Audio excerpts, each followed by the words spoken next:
50 camionetas del ZNG rodean a Harfuch en Tecpan, pero su reacción cambia todo. Omar García Harfuch observaba la carretera a través del vidrio polarizado de la camioneta blindada. El secretario de Seguridad de México mantenía el semblante serio mientras analizaba documentos sobre operaciones contra el narcotráfico. Su dedicación al combate del crimen organizado era conocida nacionalmente. Después de liderar con éxito la reducción de los índices de criminalidad en la Ciudad de México, ahora enfrentaba un desafío aún mayor: desmantelar las operaciones del Cártel Jalisco Nueva Generación en todo el país. «Llegaremos en 20 minutos, señor», informó el conductor, rompiendo el silencio. Harfuch asintió sin desviar la mirada de los documentos. El viaje sigiloso a Tecpan de Galeana, en el estado de Guerrero, tenía un propósito específico: reunirse con informantes que poseían datos cruciales sobre el esquema de distribución de drogas del cártel en la costa del Pacífico. «Mantén la velocidad constante. No queremos llamar la atención», instruyó Harfuch. Su equipo era pequeño, apenas 3 vehículos y 15 agentes. La decisión de mantener la operación discreta pretendía evitar filtraciones. El CJNG tenía infiltrados en diversas instituciones gubernamentales, y cuantas menos personas supieran de la misión, mayores serían las posibilidades de éxito. Harfuch guardó los documentos en la carpeta. Aquella región era estratégica para el cártel, que utilizaba las pequeñas ciudades costeras para recibir cargamentos de precursores químicos provenientes de Asia, esenciales para la producción de drogas sintéticas. Interrumpir este flujo significaría un golpe severo a las finanzas de la organización criminal. La motivación de Harfuch iba más allá del deber profesional. Su padre, un respetado funcionario público, le había enseñado sobre la importancia de la integridad. Durante años, ahorró para proporcionar a su hijo una educación de calidad, con la esperanza de verlo servir al país con honor. Harfuch cargaba ese legado con seriedad y determinación. «Señor, estamos recibiendo información de movimiento sospechoso adelante», alertó el agente de comunicaciones. Harfuch frunció el ceño. La carretera sinuosa que atravesaba las montañas de Guerrero ofrecía puntos perfectos para emboscadas. Ya había sobrevivido a un intento de asesinato en 2020, cuando sicarios del CJNG atacaron su vehículo en la Ciudad de México. «¿Cuántos vehículos?», preguntó, su mente ya calculando posibles rutas de evasión. El agente presionó el auricular contra la oreja, intentando captar mejor la transmisión. «Múltiples vehículos, señor. El puesto de control avanzado reporta al menos 50 camionetas bloqueando la carretera principal». 50. El número resonó en la mente de Harfuch. No era un intento de emboscada común, era una demostración de fuerza. El CGTNG raramente movilizaba tantos hombres para una sola operación. «Ellos saben que estamos aquí», concluyó Harfuch. Alguien había filtrado la información. La comitiva redujo la velocidad al acercarse a una curva. Al rodearla, la visión confirmó los peores temores. Una barrera de camionetas negras y grises bloqueaba completamente la carretera. Hombres armados con fusiles de asalto se posicionaban estratégicamente, formando un perímetro impenetrable.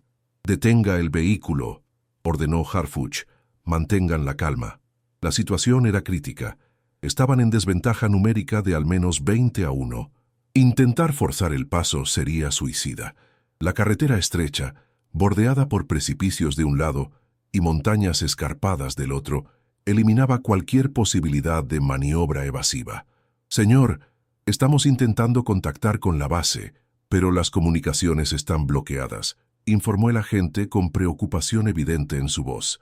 Harfuch asintió, manteniendo la expresión impasible. El cártel había planeado bien.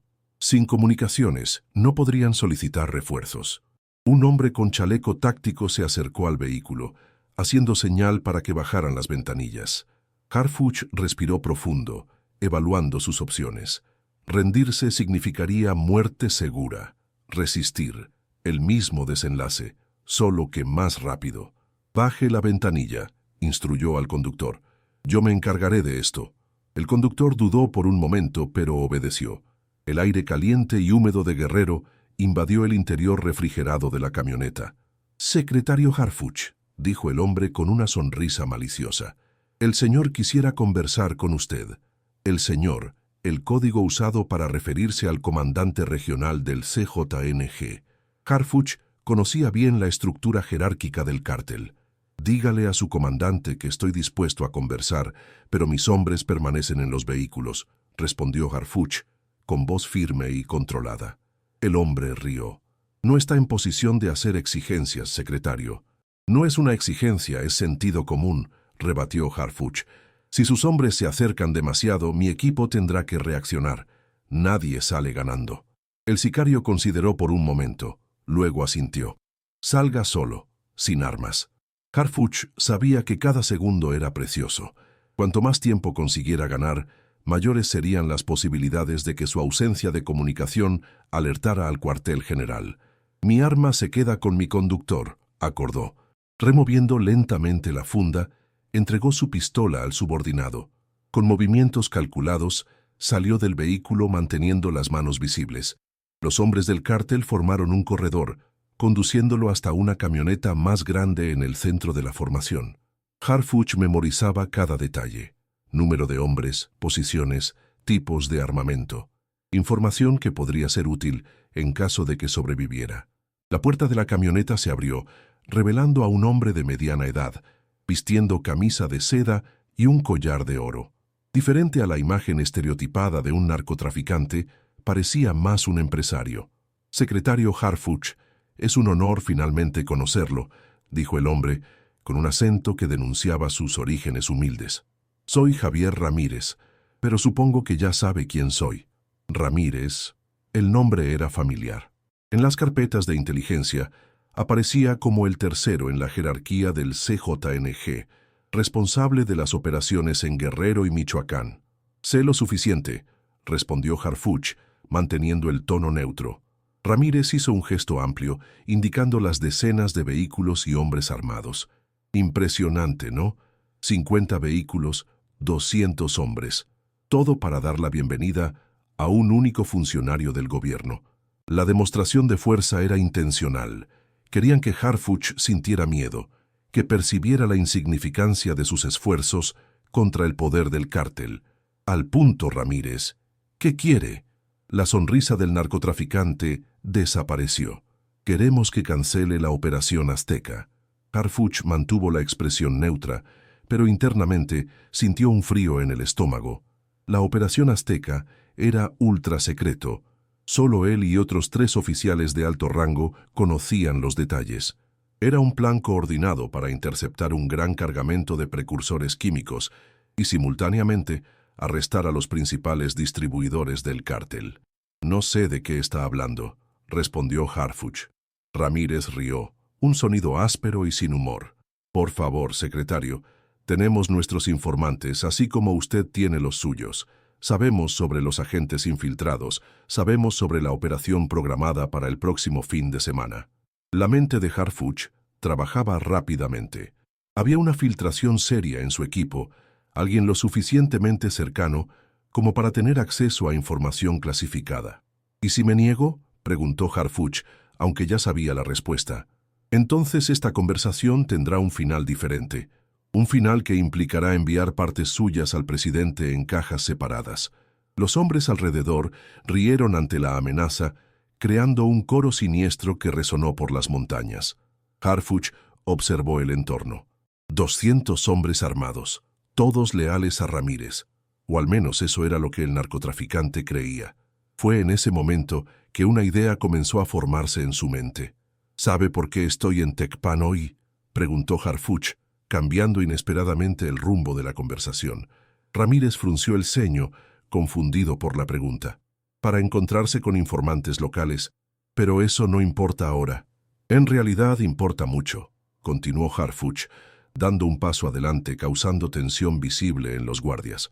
Vine personalmente porque recibí información sobre conflictos internos en el CJNG, rumores de que ciertos comandantes regionales estarían desviando dinero y negociando acuerdos paralelos con el cártel de Sinaloa.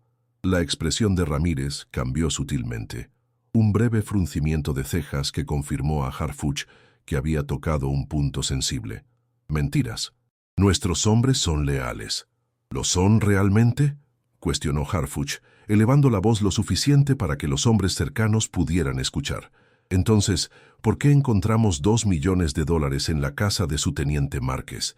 ¿Dinero que debería haber ido para el Mencho? Harfuch observó las reacciones. Algunos hombres intercambiaron miradas nerviosas. Otros mantuvieron la mirada fija al frente. Márquez era el brazo derecho de Ramírez, responsable de la seguridad personal del comandante. «No sé de qué está hablando», replicó Ramírez, pero su voz ya no transmitía la misma confianza. ¿Y los cargamentos desviados a Acapulco? ¿Los que nunca llegaron a los distribuidores oficiales del cártel? Harfuch estaba navegando en aguas peligrosas, mezclando información real obtenida por la inteligencia con suposiciones calculadas. Era un juego arriesgado, pero era su única oportunidad. «Basta», ordenó Ramírez visiblemente perturbado. «Esto es una táctica para dividirnos». «¿Lo es?», continuó Harfuch, notando que había alcanzado su objetivo. «Pregúntele a su hombre de confianza por qué se reunió con representantes del cártel de Sinaloa la semana pasada. Pregúntele sobre los acuerdos para entregar rutas de tráfico a cambio de protección personal». Ramírez se volvió lentamente hacia Márquez, que permanecía algunos pasos atrás. El teniente mantenía expresión neutra, pero su postura había cambiado. Estaba más rígido, una mano cerca del arma. «Está mintiendo, jefe», dijo Márquez. «Es una trampa». Harfuch dio el golpe final. «Tenemos grabaciones, Ramírez. Tenemos fotos. ¿Por qué cree que vine personalmente? Estamos monitoreando la traición dentro de su propio círculo desde hace meses». El ambiente cambió perceptiblemente. Ahora no eran solo 200 hombres contra el pequeño equipo de Harfuch. Era una bomba de relojería de desconfianza a punto de explotar. «Márquez», llamó Ramírez con voz controlada. «Ven aquí». El teniente dudó por un momento crucial, un gesto que no pasó desapercibido para los otros hombres. «Jefe, necesitamos terminar con esto y salir de aquí», respondió Márquez sin acercarse. La semilla de la duda había sido plantada. Harfuch percibió que varios hombres ahora observaban a Márquez con sospecha. La unidad del grupo se estaba fragmentando ante sus ojos. «Curioso cómo no quiere acercarse», comentó Harfuch. «Curioso cómo insiste en irse justamente cuando menciono traición». «¡Cállate!», gritó Márquez sacando su arma y apuntándola hacia Harfuch. Este movimiento precipitado causó reacción inmediata. Los guardaespaldas de Ramírez apuntaron sus armas hacia Márquez, interpretando su gesto como una amenaza potencial al jefe. «Baja el arma, Márquez», ordenó Ramírez, su voz ahora cargada de sospecha. «Está mintiendo», insistió Márquez manteniendo el arma levantada. «No existe ninguna grabación». «Entonces, ¿por qué estás tan nervioso?», cuestionó Ramírez. El caos comenzaba a instalarse. Otros hombres se dividían, algunos apoyando a Márquez, otros permaneciendo leales a Ramírez. La tensión escalaba rápidamente. Harfuch permaneció inmóvil, consciente de que el menor movimiento podría desencadenar un enfrentamiento. «Veo que tienen asuntos internos que resolver», dijo con calma. «Quizás deberíamos continuar esta conversación en otro momento». «Tú no vas a ningún lado», gritó Márquez, ahora claramente desesperado. Fue en ese momento que el sonido de hélices cortó el aire. Helicópteros militares surgieron sobre las montañas, aproximándose rápidamente. La ausencia de comunicación del equipo de Harfuch había, de hecho, activado el protocolo de emergencia. Los hombres del cártel miraron hacia arriba, momentáneamente distraídos. Harfuch aprovechó la oportunidad para retroceder hacia sus vehículos. «Jefe, necesitamos salir», gritó uno de los hombres a Ramírez. La unidad del grupo se había desintegrado completamente.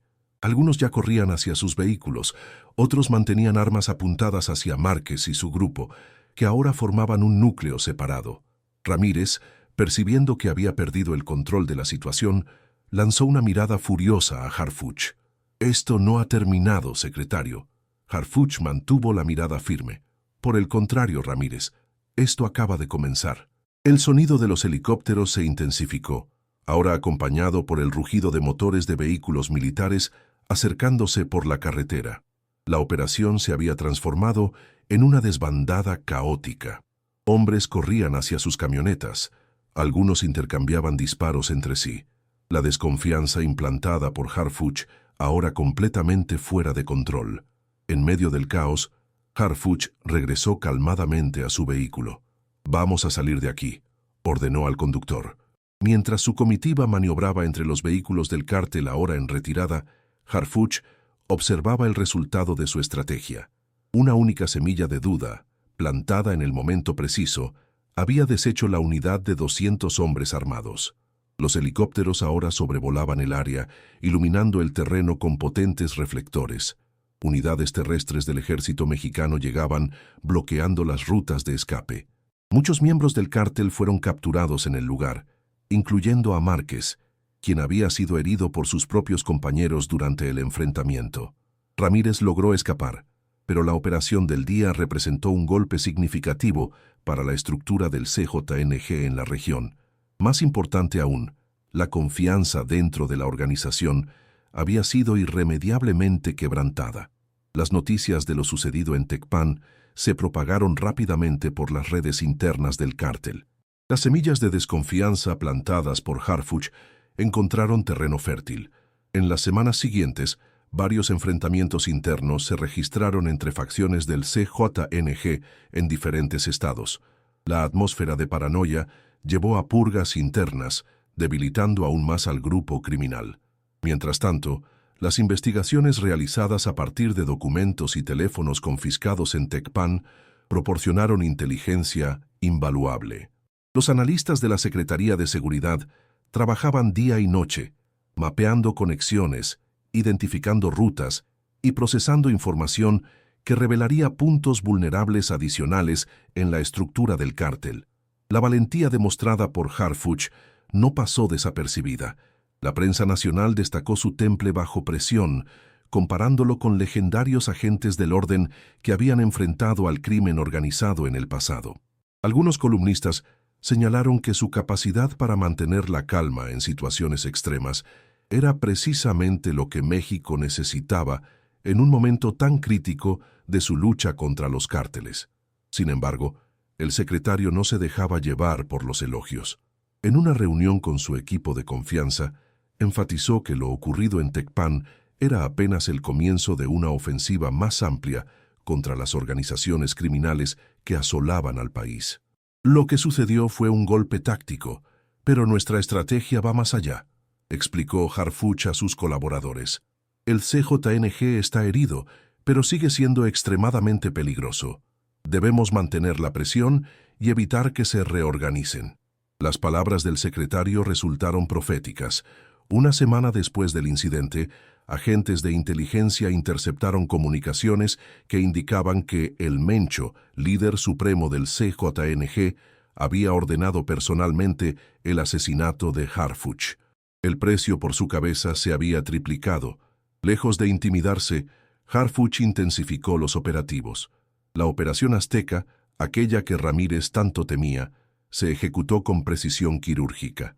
Un cargamento de precursores químicos valorado en más de $100 millones fue interceptado en el puerto de Manzanillo. Simultáneamente, redadas coordinadas en 5 estados resultaron en la captura de docenas de distribuidores y el desmantelamiento de laboratorios clandestinos. El mensaje era claro. El gobierno mexicano no cedería ante las amenazas. Por el contrario, cada intento de intimidación resultaba en respuestas más contundentes. En la sede central del CJNG, la frustración era palpable.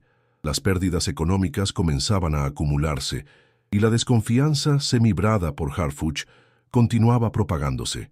Algunos lugartenientes cuestionaban abiertamente las decisiones de la cúpula, sugiriendo que la organización necesitaba cambiar de estrategia. Mientras tanto, Harfuch mantenía un perfil metódico y disciplinado. Cada mañana revisaba los informes de inteligencia, buscando patrones y debilidades que pudieran explotar. Cada noche estudiaba los perfiles de los líderes del cártel, analizando sus psicologías, sus relaciones, sus puntos débiles. La batalla no se gana solo con armas, explicaba a los jóvenes agentes que se incorporaban a su equipo. Se gana comprendiendo al enemigo mejor de lo que él se comprende a sí mismo. Este enfoque analítico y estratégico comenzaba a rendir frutos en múltiples frentes. Las detenciones aumentaban, las incautaciones se multiplicaban y la influencia territorial del CJNG comenzaba a reducirse en regiones clave. Para Harfuch, sin embargo, los números y estadísticas eran secundarios. Su verdadera misión trascendía los indicadores operativos. En el fondo, luchaba por un México donde las comunidades no vivieran bajo el yugo de la extorsión y el miedo, donde los jóvenes tuvieran alternativas al reclutamiento por parte de grupos criminales. 3 meses después del enfrentamiento en Tecpan, Harfuch recibió una inesperada visita en su oficina. Un hombre mayor, vestido con ropa sencilla y mirada gastada por los años, esperaba pacientemente en la antesala. «Dice que es de Tecpan de Galeana, señor», informó su asistente. «Insiste en que es importante». Harfuch, siempre consciente de la importancia de mantener contacto con las comunidades afectadas por la violencia, lo recibió sin dilación. «Secretario Harfuch», dijo el hombre, con voz temblorosa por la emoción. «He viajado desde Guerrero para agradecerle personalmente. Por primera vez en 15 años, nuestro pueblo no paga cuota de protección al cártel. Los retenes ilegales han desaparecido de las carreteras. Nuestros hijos pueden ir a la escuela sin miedo». El hombre extendió una mano callosa, endurecida por décadas de trabajo en el campo. «Quiero que sepa que hay miles como yo, que aunque no podamos hacer mucho, rezamos por su seguridad cada día». Harfuch estrechó la mano del anciano, sintiendo el peso de aquellas palabras. En momentos como ese, los riesgos y sacrificios cobraban sentido. «El mérito no es mío», respondió Harfuch con humildad. «Es de cada agente, cada soldado y cada ciudadano que se niega a aceptar que la violencia es el destino inevitable de nuestro país». El encuentro, breve pero significativo, renovó la determinación del secretario. En los días siguientes, intensificó los operativos en zonas que habían permanecido bajo control del crimen organizado durante décadas. La experiencia de Tecpan había demostrado que incluso las organizaciones criminales más poderosas tenían vulnerabilidades que podían ser explotadas. La guerra contra el narcotráfico estaba lejos de terminar, pero algo fundamental había cambiado. La mitología de invencibilidad que rodeaba al CJNG comenzaba a desmoronarse. Las comunidades que durante años habían vivido sometidas comenzaban a vislumbrar la posibilidad de un futuro diferente. En su oficina, Harfuch contemplaba el mapa de México con sus zonas marcadas según el nivel de influencia de los cárteles. Con determinación, tomó un marcador y trazó un círculo alrededor de Tecpan de Galeana, cambiando su estatus de zona controlada a zona recuperada. Un pequeño cambio en un mapa enorme, pero significativo en lo que representaba. Un punto de inflexión en una guerra que muchos consideraban perdida. «Tecpan es solo el comienzo», murmuró para sí mismo, mientras su mente ya planeaba el próximo movimiento en este complejo tablero donde la libertad de todo un país estaba en juego. La historia de 50 camionetas rodeando a un hombre en una carretera solitaria de Guerrero se convertiría en leyenda con el paso de los años. Algunos detalles se distorsionarían, otros se exagerarían, como sucede con todas las historias que pasan de boca en boca, pero el núcleo permanecería invariable. Ante la adversidad abrumadora, la inteligencia y el coraje pueden cambiar el curso de los acontecimientos. Y a veces, la verdadera valentía no consiste en disparar primero, sino en saber exactamente dónde plantar las semillas de la duda que desmoronarán al enemigo desde dentro. En los barrios marginales, en las escuelas de policía, en las conversaciones de sobremesa, la historia se contaría una y otra vez, como el día que 50 camionetas del CKNG rodearon a Harfuch en Tecpan. No fue el secretario quien quedó atrapado, sino el propio cártel que, sin saberlo, había entrado en una trampa mucho más sutil y efectiva que cualquier emboscada armada. Y mientras la leyenda crecía, Harfuch continuaba su trabajo metódico, consciente de que las verdaderas victorias no se forjan en momentos de gloria dramática, sino en la perseverancia cotidiana, en la determinación inquebrantable y en la firme convicción de que, por poderoso que sea el mal, siempre puede ser derrotado cuando se le enfrenta con valentía e inteligencia. La batalla de Tecpan había terminado, pero la guerra contra el narcotráfico continuaba, y ahora el enemigo estaba más débil y dividido, gracias al coraje de un hombre que se negó a ceder ante el miedo incluso cuando estaba rodeado por todos lados.